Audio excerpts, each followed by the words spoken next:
السلام عليكم أحبابي، معكم سميرة سعد من قناة الأم مدرسة. اللهم صل على سيدنا محمد. لأول مرة في حد يصور خيبته على النت، بس حبيت أنا أخترع زي ما بيخترعوا للكنافة. تعالوا النهاردة إن شاء الله هنعمل كنافة بالكاستر وبالجيلي وبالموز، بس في الآخر حصلت كارثة كبيرة أوي. تعالوا بقى معايا وأقول لكم إيه اللي حصل معايا. هنبدأ الأول نعمل الشربات، وأنا طبعا كنت عاملة فيديو للشربات بس لوحده.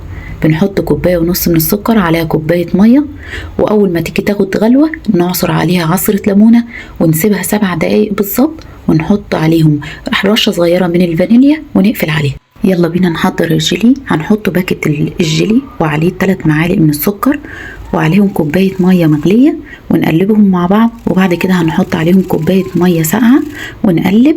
وبعد كده هنكون مقطعين الموز بتاعنا، هنحط كمية الموز كلها في الجيلي، وهنجيب الصينية نفس مقاس الصينية اللي هنعمل فيها الكنافة، هنحط فيها الجيلي وندخلها التلاجة. معانا نص كيلو من الكنافة، هناخدها كده ونفرفرها كلها ونحط عليها 1 كوباية سمنة ونقلبها كلها مع بعض، ندخل السمنة فيها كلها. طبعا لو وصلتوا معايا لغاية هنا في الفيديو ما تنسوش تعملوا لي لايك وشير واشتراك في القناة.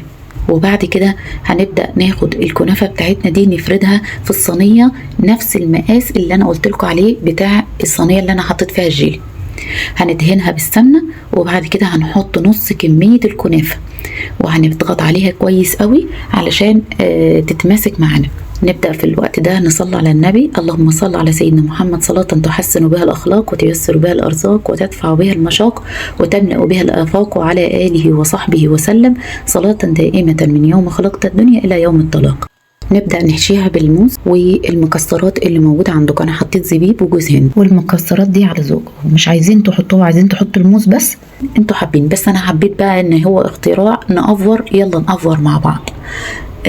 بعد كده هنحط نص كمية الكنافة التانية ونضغط بقى على الكنافة، نرش عليها شوية سمنة كده وندخلها الفرن تستوي. يلا بينا نعمل الكاستر. معانا 3 معالق من الكاستر، وهنحط عليهم معلقة سكر أو معلقتين على حسب الرغبة بتاعتكم، وبعدين 3 كوبايات من اللبن الساقع. هنقلبهم كده على البارد، وبعد كده هناخدهم على النار نتن نقلب فيها، ما نسيبهاش الا غير لما يكون القوام زي ما انتوا شايفينه كده تقيل. هنفرغها ونتن نقلب فيها كده لغايه لما تبرد خالص.